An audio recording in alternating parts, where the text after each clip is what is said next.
विपक्ष ने रणनीति पर किया मंथन। विपक्ष की आज बैठक, सर्वदलीय बैठक कल।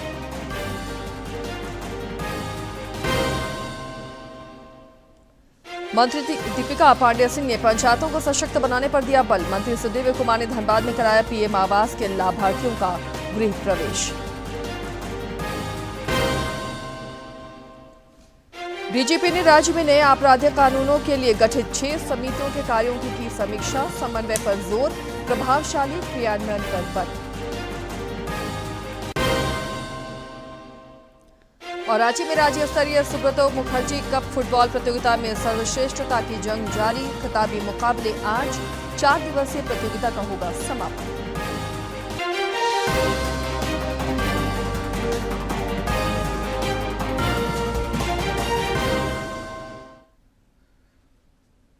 नमस्कार, खबरें झारखंड में आपका स्वागत है। मैं हूं आसिया नाजली और अब समाचारों पर नजर डालते हैं विस्तार से।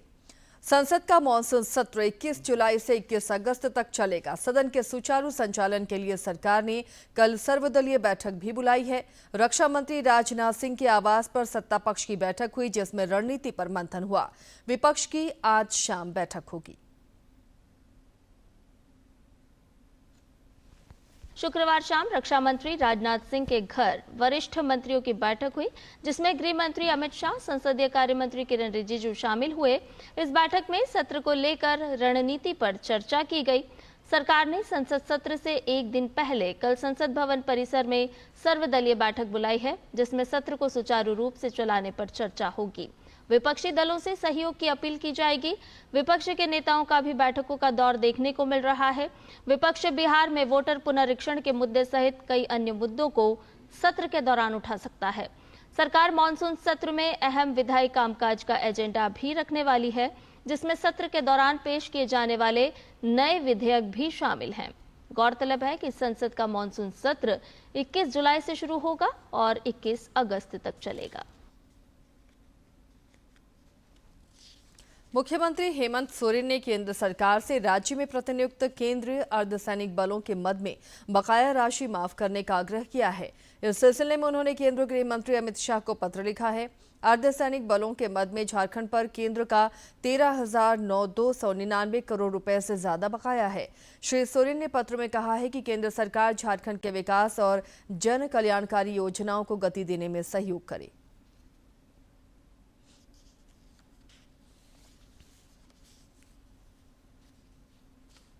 ग्रामीण और पंचायती राज विभाग की मंत्री दीपिका पांडेय सिंह से रांची जिला परिषद के सदस्यों ने मुलाकात की है। इस दौरान प्रतिनिधिमंडल ने मंत्री को विभिन्न समस्याओं से अवगत कराते हुए उनके समाधान की दिशा में पहल का आग्रह किया। पंचायती राज मंत्री ने प्रोजेक्ट भवन सचिवालय में विभागीय अधिकारियों के साथ भी समीक्षा बैठक की। इस दौरान उन्होंने पंचायत सचिवालयों को और क्रियाशील बनाने का निर्देश दिया, ताकि ग्रामीणों की समस्याओं का समाधान पंचायत स्तर पर ही हो सके। पंचायती राज मंत्री ने पंचायतों को सशक्त बनाने पर जोर देते हुए योजनाओं के प्रभावी क्रियान्वयन पर भी बल दिया। सिमडेगा नगर भवन में उपायुक्त कंचन सिंह की अध्यक्षता में सशक्त पंचायत नेत्री अभियान के तहत कार्यशाला आयोजित की गई। कार्यशाला में जिले की विभिन्न पंचायतों के मुखिया, प्रमुख जिला परिषद के पदाधिकारी और सदस्य शामिल हुए। इस दौरान पंचायत नेत्री के कार्य, दायित्व और चुनौतियों के संबंध में विशेष रूप से चर्चा हुई। सिमडेगा नगर भवन में सशक्त पंचायत नेत्री अभियान के तहत आयोजित कार्यशाला में नेत्री के कार्य, दायित्व और चुनौतियों पर चर्चा हुई। कार्यक्रम में शामिल उपायुक्त कंचन सिंह ने कहा कि महिलाओं में जिम्मेवारी के साथ कार्य पूरा करने का नैसर्गिक गुण होता है। महिलाओं को ज्ञान प्राप्त कर अपनी शक्ति की पहचान करनी चाहिए। महिला नेत्रियों को जो शक्तियाँ हैं, और ये हमें हमेशा ध्यान रखना होगा कि शक्तियाँ कोई हमें देता नहीं है, शक्ति अंदर से आती है। आप चाहे इसको शारीरिक शक्ति की बात करें या मानसिक शक्ति की बात करें। कार्यशाला में शामिल उप विकास आयुक्त दीपांकर चौधरी ने महिला प्रतिनिधियों को पंचायती राज व्यवस्था के संबंध में जानकारी हासिल करने की बात कही। आपके पास पैसा आता है, भारत सरकार देती है, 15वीं वित्त आयोग की राशि देती है, कुछ राज्य सरकार राज्य वित्त आयोग की राशि देती है, कुछ आपके खुद के फंड्स होते हैं, कुछ अलग अलग स्कीम्स के माध्यम से आपको फंड्स दिए जाते हैं। इन तरीकों से फंड्स आता है। वहीं जिला परिषद अध्यक्ष रोज प्रतिमा और उपाध्यक्ष सोनी पैंकरा ने मुखियाओं को फंड न मिलने का मामला उठाया और कहा कि इससे क्षेत्र में विकास कार्य बाधित हो रहा है। वहीं जिला परिषद सदस्य जोशीमा खाखा ने महिला सशक्तिकरण पर जोर दिया। जैसे फूल के भेजे हैं उसी तरह से यदि उधर से फंड आता, केंद्र से फंड आता या तो राज्य से फंड आता तो शायद हम लोग हर समस्या का समाधान कर सकते थे। और मैं ये देखी हूँ वहाँ पर कि हमारा झारखंड राज्य की अपेक्षा दूसरे राज्य में पंचायती स्तर एक मुखिया के पास अपना एक वजूद होता है, उसके पास एक बड़ी संपत्ति होती है। सशक्त पंचायत नेत्री अभियान कार्यशाला के माध्यम से महिलाओं में नेतृत्व क्षमता के विकास की कवायद हुई। इस कार्यशाला के जरिए एक ओर उन्हें हक अधिकार की जानकारी दी गई, वहीं दूसरी ओर क्षेत्रीय विकास में सहभागी भूमिका निभाने के लिए आगे बढ़ने का हौसला दिया गया। सिमडेगा से मनोज कुमार सिन्हा, मनु की रिपोर्ट। नगर विकास मंत्री सुदिव्य कुमार ने धनबाद के बारामूडी में प्रधानमंत्री आवास योजना के लाभुकों का गृह प्रवेश कराया।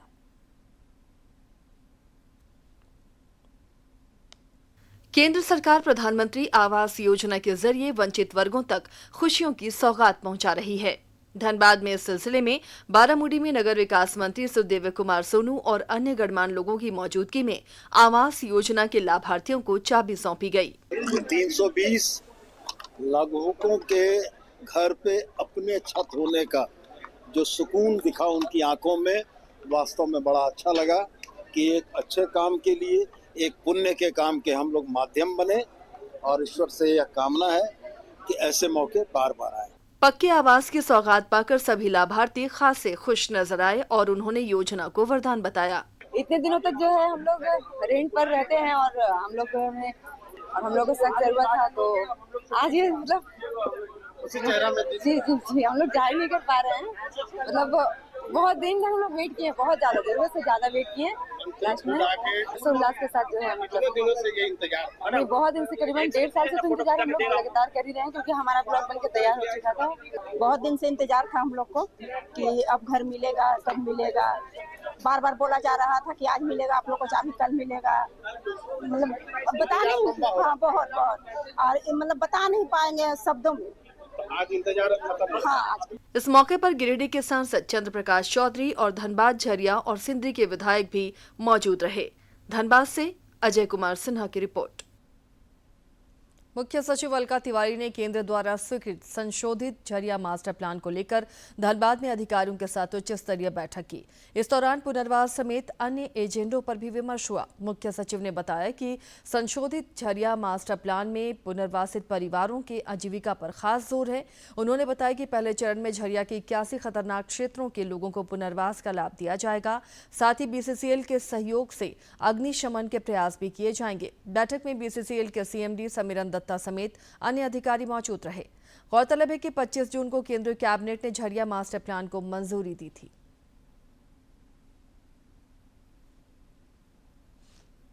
भारत सरकार ने ये रिवाइज प्लान स्वीकृत किया है और विशेष रूप से इसका फोकस है कि जो झरिया क्षेत्र में रहने वाले लोग हैं, जो सब्सिडेंस प्रभावित क्षेत्र में रहने वाले लोग हैं, इनका प्रॉपर रिहैबिलिटेशन। तो जो बेलगड़िया टाउनशिप यहाँ पर बन रही है, काफी दिनों से बन रही है, तो हम लोग ये चाहते हैं कि वो इस तरह से डेवलप हो कि लोग वहाँ पर खुशी से जाएं और वहाँ पर जाकर रहें। वीकली बेसिस ऑलमोस्ट भी इसका रिव्यू करना है। इस बार का जो अच्छा चीज है, नाकेबल जो पैकेज है और जो हम लोग प्रावधान तय किए हैं वो अच्छे हैं, बट इसमें एक टाइम शेड्यूल बना है और वो टाइम शेड्यूल का अनुसार काम हो रहा है कि नहीं, इसका भी आप देते हैं कि निरीक्षण हो, ये बहुत ही अच्छा काम है। तो इसमें तेजी। पुलिस महानिदेशक अनुराग गुप्ता ने राज्य में नए आपराधिक कानूनों के लिए गठित 6 समितियों के कार्यों की कल समीक्षा की। पुलिस महानिदेशक ने कानूनों के प्रभावशाली क्रियान्वयन के लिए समन्वय पर जोर दिया। बैठक में legal committee, public awareness committee, technical upgradation committee, financial committee, training committee और डिजिटल इन्वेस्टिगेशन कमेटी के अध्यक्षों और सदस्यों ने भाग लिया।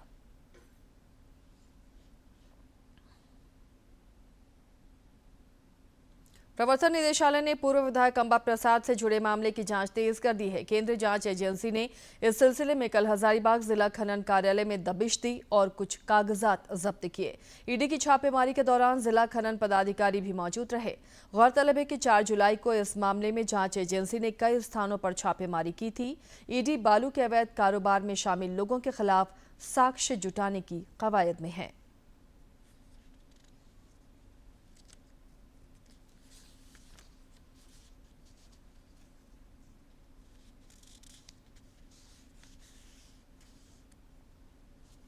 वरीय न्यायाधीश सुजीत नारायण प्रसाद को झारखंड हाईकोर्ट का कार्यवाहक मुख्य न्यायाधीश नियुक्त किया गया है।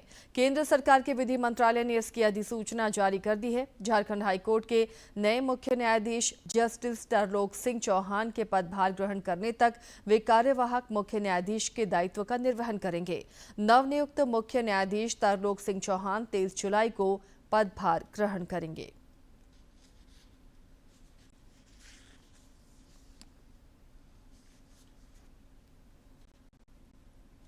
उपराजधानी दुमका के किसान प्रधानमंत्री धन धान्य कृषि योजना को कैबिनेट से मंजूरी मिलने पर खासे खुश नजर आ रहे हैं। किसानों ने कहा कि केंद्र सरकार के इस निर्णय से देश भर के किसानों को संबल मिलेगा। प्रधानमंत्री जो नया योजना जो ला रहा है धन धान्य योजना, इसमें हम लोग किसान सब परिवार लाभान्वित पूरा होंगे और हमको उम्मीद है कि इस योजना में हमारा किसान बहुत महत्वपूर्ण कार्य में लगनशील है। धरती आबा भगवान बिरसा मुंडा की 150वीं जयंती को लेकर देश भर में कई कार्यक्रमों का आयोजन हो रहा है। वाराणसी के बसंत महिला महाविद्यालय राजघाट में भी भगवान बिरसा मुंडा पर आधारित 2 दिवसीय राष्ट्रीय संगोष्ठी का आयोजन हुआ। इस मौके पर उत्तर प्रदेश के मुख्यमंत्री योगी आदित्यनाथ के साथ पद्मश्री अशोक भगत मुख्य वक्ता के रूप में मौजूद रहे। सभी वक्ताओं ने आजादी की लड़ाई में भगवान बिरसा मुंडा समेत अन्य जनजातीय क्रांतिकारियों के योगदान और भूमिका को सराहा।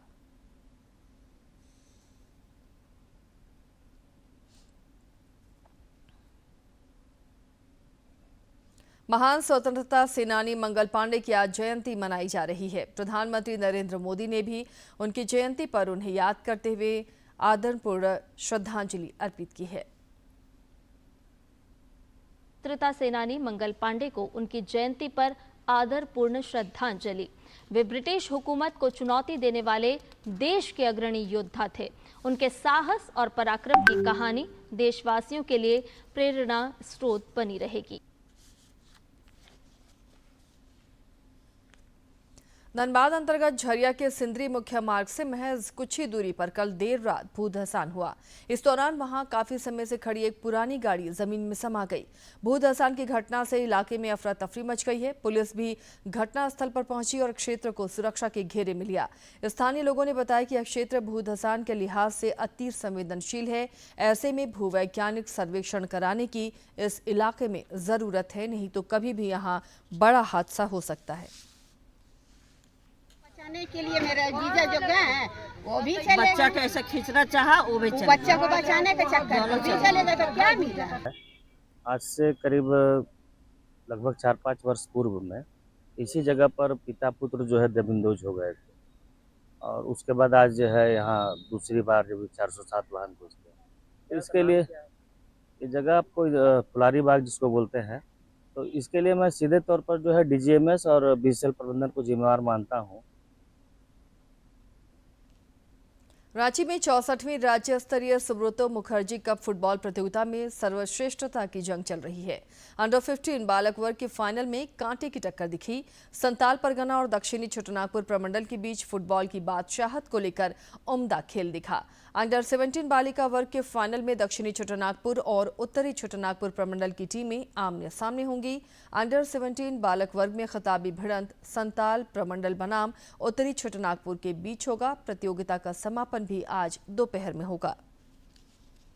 उधर महिला क्रिकेट में भारत और मेजबान इंग्लैंड के बीच आज दूसरा वनडे मैच खेला जाएगा। 3 मैचों की श्रृंखला में टीम इंडिया 1-0 से आगे है। भारत और इंग्लैंड की महिला क्रिकेट टीम के बीच खेली जा रही वनडे सीरीज का दूसरा मैच आज लॉर्ड्स में खेला जाएगा। इससे पहले साउथहैम्पटन में खेले गए सीरीज के पहले वनडे में भारतीय टीम ने 4 विकेट से जीत दर्ज की थी। भारतीय टीम 3 मैच की सीरीज में 1-0 से आगे है और ये मैच जीतकर सीरीज अपने नाम कर सकती है। इससे पहले दोनों टीमों के बीच खेली गई 5 T20 की सीरीज में 3-2 से जीतकर भारतीय टीम ने ऐतिहासिक जीत दर्ज की थी। और अब कुछ खबरें देखते हैं राज्य के विभिन्न जिलों से फटाफट अंदाज में।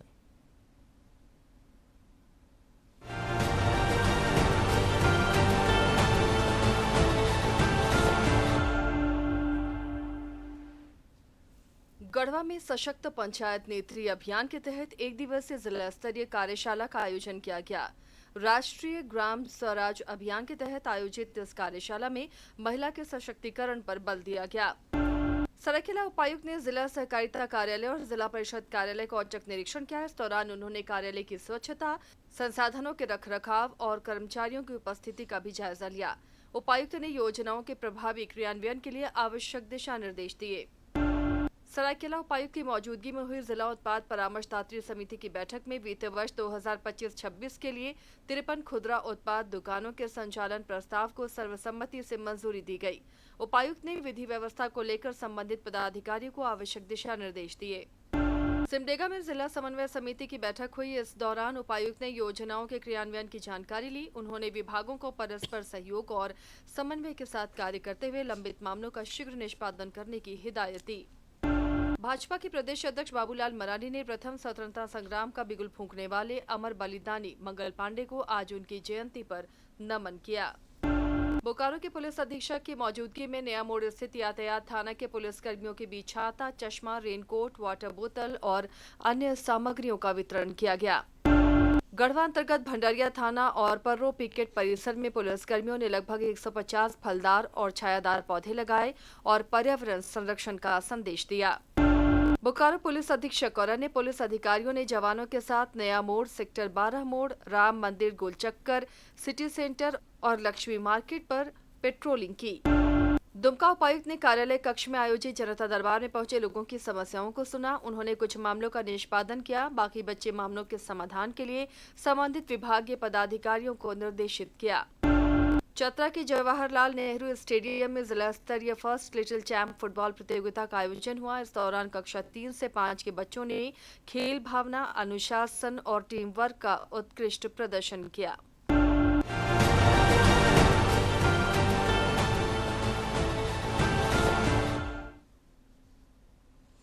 राज्य में बारिश की रफ्तार थोड़ी थमी है। आज भी सवेरे से राजधानी रांची में धूप खिली है। मौसम विज्ञान केंद्र के निदेशक अभिषेक आनंद ने बताया है कि आज से लेकर 22 जुलाई तक तेज बारिश में कुछ कमी दिखेगी। 23 और 24 जुलाई को पूर्वी सिंहभूम, पश्चिमी सिंहभूम, सिमडेगा, सरायकेला खरसावां, रांची, बोकारो, गुमला, हजारीबाग, खूंटी, रामगढ़, लोहरदगा, कोडरमा और धनबाद जैसे जिलों में कहीं कहीं पर भारी बारिश हो सकती है। अगले 12 घंटे के दौरान अधिकतम तापमान में 2 से 3 डिग्री सेल्सियस तक की वृद्धि का पूर्वानुमान है।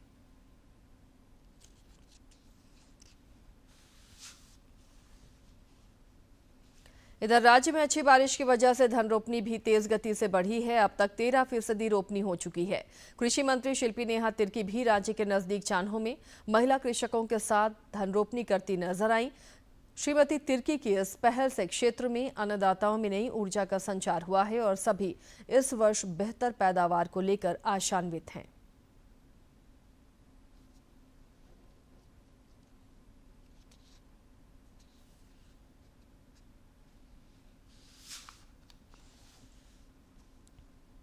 झारखंड समेत देश भर में कृषि विकास और किसान कल्याण के कार्यों पर खास जोर दिया जा रहा है।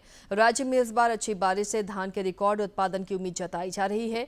रांची के नगरी के किसान इसी उम्मीद के साथ खेतों में धान रोपनी में जुट गए हैं। 17 जून से जारी बारिश का सिलसिला भी अब थोड़ा थम चुका है और किसान कृषि कार्यों में जोर शोर से जुट गए हैं। रांची के आसपास भी खेतीबाड़ी के कामकाज में कृषकों का उत्साह देखते ही बन रहा है। अच्छी बारिश की वजह से इस बार धान की रिकॉर्ड पैदावार होने की उम्मीद भी जताई जा रही है। राज्य के नगरीय क्षेत्र के किसान कृषि के उन्नत तकनीकों से इस प्रक्षेत्र को नया आयाम देने के लिए कृत संकल्पित हैं। हाइब्रिड आ गया ना, और पहले का देहाती था। पहले का देहाती था तो ज़्यादा करके बीजा लगा रहा था, और जैसा बीजा लगा रहा था वैसे धान नहीं हो रहा था, ज़्यादा उपजाऊ नहीं हो रहा था। अब तो ज़्यादा उपजाऊ हो गया, तो कम धान में ज़्यादा उपजाऊ धान हो रहा है।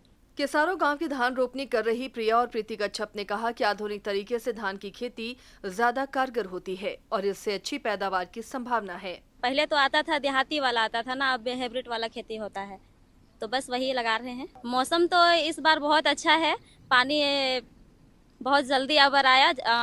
कोई साल ऐसा होता है कि बारिश बहुत कम ही होता है, और इस साल बहुत अच्छा बारिश हुआ, उसके कारण हम लोग अबर ऐसा है कि बहुत पहले से खेती लगा रहे हैं। आज रोपा रोपने आए हैं और रोपा बहुत अच्छी तरह से रोप रहे हम लोग देख रहे हैं। यहाँ दीदी चाची लोग हैं, रोपा रोपने के लिए आई है। नगरी के प्रखंड कृषक सलाहकार समिति के अध्यक्ष बजरंग महतो ने बताया कि नगरी क्षेत्र धान की खेती के लिए मशहूर है। यहाँ एक नहीं बल्कि 14 राइस मिल हैं। यहाँ का चावल देशी नहीं बल्कि विदेशों में भी निर्यात किया जाता है। धान पूरा गांव का गांव पूरा खेत में उतरा हुआ है, काफी अच्छा बुआई धान का रोपाई हो रहा है, और यहाँ श्री विधि का तरीका से भी धान का खेती होता है। नगरी क्षेत्र में नगरी प्रखंड में 14 राइस मिल बना हुआ है, जहां धान से चावल बनाया जाता है, और यहाँ का चावल इस राज्य के अलावे दूसरे राज्य देश विदेश तक निर्यात हो रहा है। इस बार राज्य में मानसून के समय पर दस्तक देने से कृषि कार्य भी समय पर शुरू हुए हैं। उम्मीद की जानी चाहिए कि इस बार रिकॉर्ड उत्पादन से किसानों की आय बढ़ेगी और कृषि क्षेत्र को नया आयाम मिलेगा। डीडी न्यूज के लिए रांची से प्रताप की रिपोर्ट। लगातार हो रही मूसलाधार बारिश से खूंटी नगर पंचायत इलाके के कई क्षेत्रों में जल जमाव से लोगों की परेशानियां बढ़ गई हैं और मच्छर जनित बीमारियां भी फैलने की आशंका है। खूंटी में लगातार हो रही बारिश के बाद नगर पंचायत इलाके में जनजीवन प्रभावित हो गया है। कई वार्डों में घर आंगन और रास्ते में पानी भर गया है। स्थानीय लोगों ने कहा कि नालियां जाम होने के कारण जल जमाव की स्थिति बन गई है। पानी सड़क पर आ गया है, जिसके कारण आवागमन में समस्या हो रही है। यहाँ नाली का बहुत दिक्कत है, सारा पानी रोड में ही, जिसमें बच्चे लोग स्कूल जाने में बाइक से आने जाने में बहुत दिक्कत होता है। ये पीछे तरफ देख रहे हैं पूरा पानी, मतलब घर का पानी, बरसात का पानी कहीं नहीं जाता है, बस रोड ही में रहता है। घर में पानी घुस जा है। हाँ, और 11 बजे रात ले पानी फेंक के चावल उवल रहे, राशन चावल मिल रहे है, सब खत्म हो गया पानी से भींज के। का खा नगर पंचायत के महादेव टोली, हरिजन मोहल्ला, बड़ाइक टोली, जन्नत नगर, पिपरा टोली, कर्रा रोड, चौधरी मोहल्ला समेत कई इलाकों में जलजमाव हो गया है। स्थानीय महिलाओं ने कहा कि बारिश का पानी घरों में घुस रहा है, जिससे घर का सारा सामान बर्बाद हो रहा है।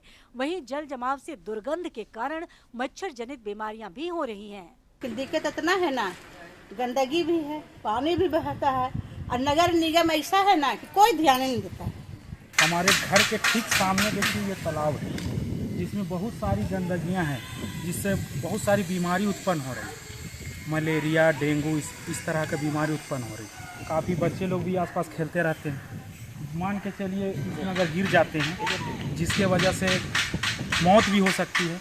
जल्द से जल्द नगर पंचायत खूंटी से अनुरोध है कि इस तालाब को बंद करने की कृपा की जाए। मामले के संबंध में नगर कार्यपालक पदाधिकारी सृष्टि दीप्रिया मिंज ने कहा कि वार्डों में साफ सफाई और नालियों के बेहतर प्रबंधन का कार्य किया जा रहा है।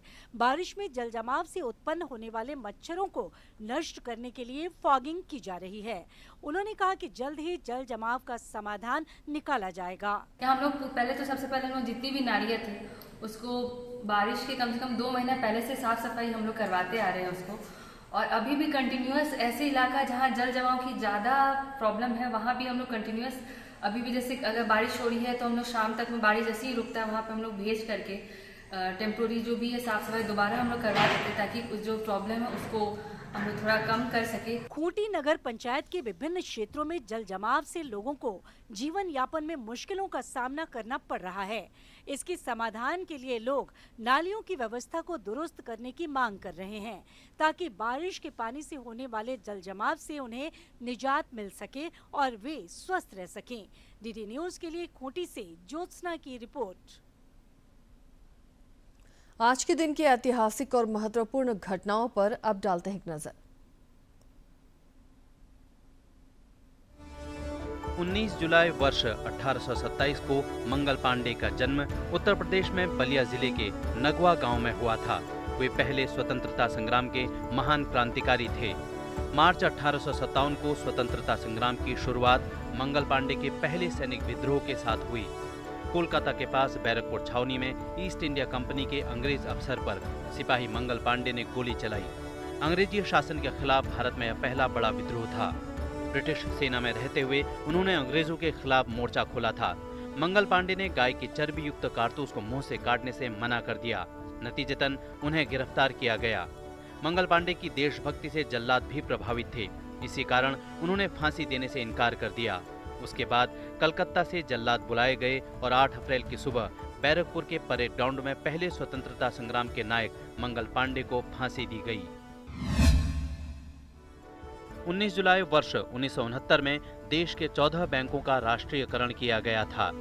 लगभग 50 करोड़ रुपए से ज्यादा की पूंजी वाले निजी बैंकों का तत्कालीन प्रधानमंत्री इंदिरा गांधी ने राष्ट्रीयकरण किया। इसी तरह अप्रैल 1980 में निजी क्षेत्र के 6 और बैंकों का राष्ट्रीयकरण किया गया। बैंकों के राष्ट्रीयकरण का मुख्य उद्देश्य बैंकिंग सेवाओं और सुविधाओं का विस्तार करना रहा है, जिससे किसानों और गरीबों तक बैंकों की पहुंच सुनिश्चित हो सके, ताकि पूंजीपतियों और साहूकारों पर कर्ज की निर्भरता कम हो सके। आज के दिन को बैंकों का राष्ट्रीयकरण दिवस के रूप में मनाया जाता है। सामाजिक बंधनों के खिलाफ महिलाओं के संघर्ष पर आधारित फीचर फिल्म डेला बेला को प्रसार भारती के डिजिटल प्लेटफॉर्म वेव्स OTT पर देखा जा सकता है। इस फीचर फिल्म का कल नई दिल्ली के आकाशवाणी भवन में प्रीमियर हुआ। नई दिल्ली स्थित आकाशवाणी भवन में एक भव्य प्रीमियर के दौरान प्रसार भारती ने फीचर फिल्म डेला बेला बदलेगी कहानी को अपने digital streaming platform waves OTT पर लॉन्च किया। इस बेहद खास आयोजन में मीडिया, राजनीति और रचनात्मक क्षेत्रों से जुड़ी कई प्रतिष्ठित हस्तियों ने शिरकत की। आयोजन में प्रसार भारती के चेयरमैन नवनीत कुमार सहगल शामिल हुए। इस विशेष प्रीमियर में फिल्म के निर्देशक नीलेश जैन भी मौजूद रहे। हर परिवार में जहाँ ये बच्चियाँ हैं, जहाँ लड़कियाँ हैं, उस परिवार की कहानी है। किस प्रकार हमारी जो महिलाएं हैं, किस प्रकार हमारी जो लड़कियाँ हैं, वो कैसे अपने आप को आगे ला रही हैं, कैसे समाज के, देश के हर गतिविधि में वो हिस्सा बढ़ चढ़ कर ले रहे हैं, पढ़ने में कैसे आगे आ रही हैं, व्यापार में कैसे आगे आ रही हैं। तो उनका जो एक सशक्तिकरण है, महिला सशक्तिकरण का, वो एक संदेश ये फिल्म दे रही है। और इस फिल्म के माध्यम से जो है, इस फिल्म में हर परिवार अपने आप को रिलेट करेगा, हर परिवार को अपना एक अपनात्व महसूस होगा। ये हमारा सबका प्रयास है कि एक साफ सुथरा, अच्छा, पारिवारिक, रुचिकर मनोरंजन हम वेव्स OTT के माध्यम से आम जन तक पहुंचे। डेला बेला सिर्फ एक फिल्म नहीं है, ये अगली पीढ़ी की पहचान, लैंगिक भूमिकाओं और व्यक्तिगत सशक्तिकरण के प्रति नजरिए को बदलने की दिशा में एक साहसिक कदम है। फिल्म की जो कहानी है वो बहुत सिंपल कहानी है। कहानी क्या है, अभी जब आप देखना शुरू करेंगे तो आपको थोड़ी देर बाद ये लगने लगेगा कि ये कोई कहानी कही नहीं गई है। और ये बात समस्या के रूप में भी सामने हो सकती है कि ऑडियंस देखना शुरू करता है क्योंकि इसमें कोई कहानी नजर नहीं आ रही है। इसीलिए उसमें मोनोलॉग डाला गया है जो बताता है कि बदलेगी कहानी, ये देश को बदलने की कहानी है। मैं कहता हूँ कि अगर कॉन्टेंट गाँव गली में बनने लगे तो हिंदुस्तान के अंदर जो अनयूज्ड वेरिएंट बड़ा है वो अरबों खरबों के रुपए कॉन्टेंट में बदल जाएगा। डेला बेला बदलेगी कहानी का प्रसारण DD नेशनल पर भी किया जाएगा, जिससे ये फिल्म करोड़ों दर्शकों तक पहुंचेगी। दिल्ली से सुयश शर्मा के साथ ब्यूरो रिपोर्ट DD न्यूज। इसके साथ ही इस बुलेटिन में फिलहाल इतना ही, लेकिन चलते चलते एक बार फिर से नजर डालते हैं सुर्खियों पर।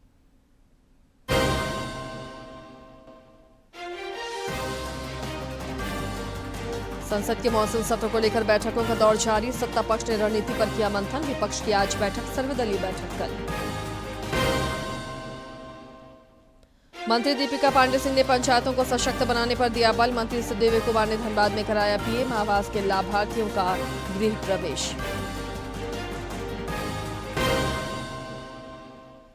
डीजीपी ने राज्य में नए आपराधिक कानूनों के लिए गठित 6 समितियों के कार्यों की समीक्षा, समन्वय पर जोर, प्रभावशाली क्रियान्वयन पर बल।